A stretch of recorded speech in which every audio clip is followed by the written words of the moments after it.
Hello, I'm Adam, the Learning Coach.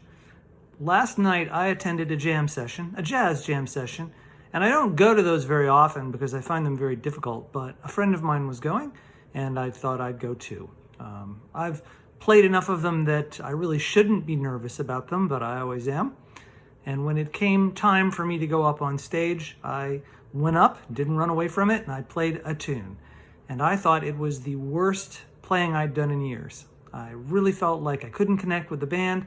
I stunk up the place. I embarrassed myself.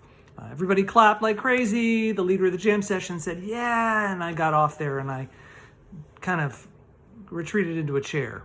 And what happened? The leader of the jam session came around again and told me what a great job I did. Some total stranger told me what a great job I did. An amazing pianist in town came up to me and said what a great job I did. I thought, there's one of two things happening here. Either they are humoring me because they feel sorry for me, or it went better than I thought it did. And I was asking myself, how could that be? Now, if I really thought I did terribly, and everybody's telling me I'm great, and I mean not just one person, but everybody, it must have gone better than I thought it did. And how is that possible? And I want to tell you how it's possible, because you may be in the same situation.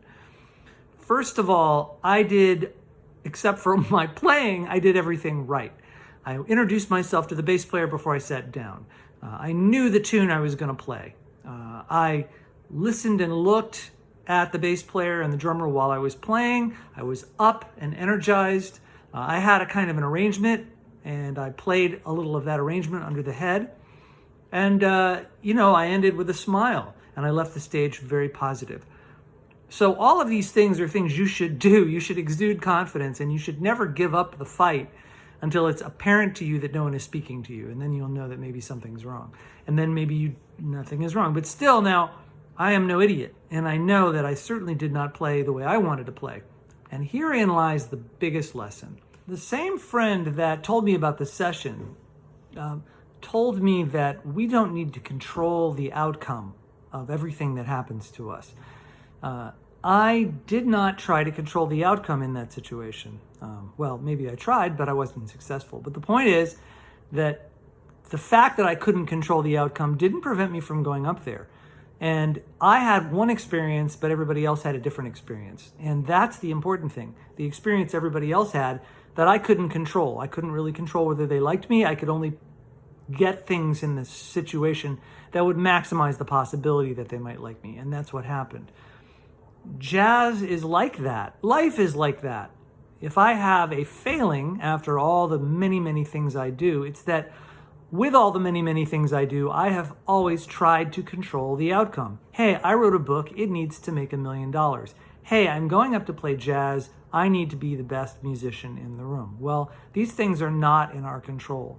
And jazz is teaching me that lesson, and that jam session taught me that lesson.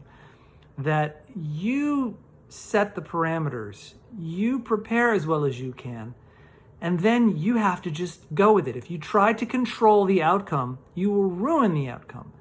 You must be in the situation, living it for it to come out anyway at all.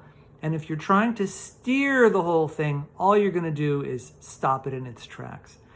So if you are thinking of going to a jam session, number one, prepare as well as you can. Number two, be sure it's the right session for you. And then three, don't try to control the outcome. Go in there and let it go. I hope this has been helpful to you. Again, I'm Adam, the Learning Coach, and I will see you next time.